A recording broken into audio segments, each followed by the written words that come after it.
जिस तरीके से रशिया ने सीरिया में असाद रजीम को सपोर्ट किया था अपने पूरे मिलिट्री माइट के साथ, क्यों नहीं अपने एक स्ट्रॉन्ग एलाई को रीजन में ईरान की मदद के लिए रशिया अपने पूरे मिलिट्री माइट के साथ आता है।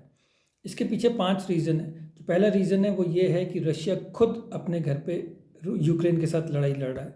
ऐसी लड़ाई जिसमें कि यूक्रेन ने सरप्राइज़ करते हुए, रशिया को सरप्राइज़ करते हुए काफ़ी टफ उसको फाइट दी है, तो वो खुद ही अपने घर पे उलझा हुआ है। पहला रीज़न है।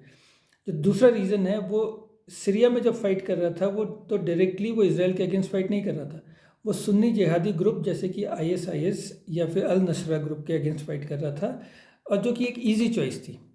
लेकिन ईरान एंड इसराइल युद्ध में डायरेक्ट इसराइल इन्वॉल्व है और उसके साथ अमेरिका इन्वॉल्व है, तो रशिया के लिए काफ़ी टफ चॉइस हो जाती है, एक आसान चॉइस नहीं रहती है। जो तीसरा रीज़न है वो ये है कि जब यूक्रेन एंड रशिया का युद्ध चल रहा है तो यूक्रेन ने मदद मांगी थी इसराइल से, उसके मिलिट्री वेपन्स मांगे थे, उसका आयरन डोम मांगा था, जो कि इसराइल ने अपने लॉन्ग टर्म इंटरेस्ट को देखते हुए मना कर दिया था। तो ये भी एक फैक्टर प्ले करेगा रशिया के माइंड में।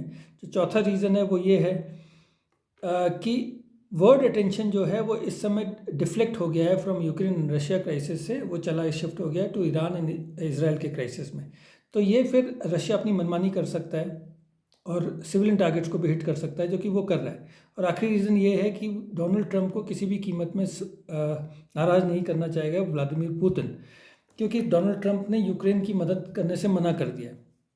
अब अगर पुतिन जो है सपोर्ट करता है ईरान को, तो ये ट्रंप का इससे बात से नाराज़ भी हो सकते हैं एंड वापस यूक्रेन को जो है मदद देना स्टार्ट कर सकते हैं, इंक्लूडिंग इसराइल भी मदद कर सकता है। तो ये सारे फैक्टर हैं जिसकी वजह से डायरेक्टली तो रशिया सपोर्ट नहीं करेगा, बट इनडायरेक्टली सपोर्ट कर सकता है ईरान को।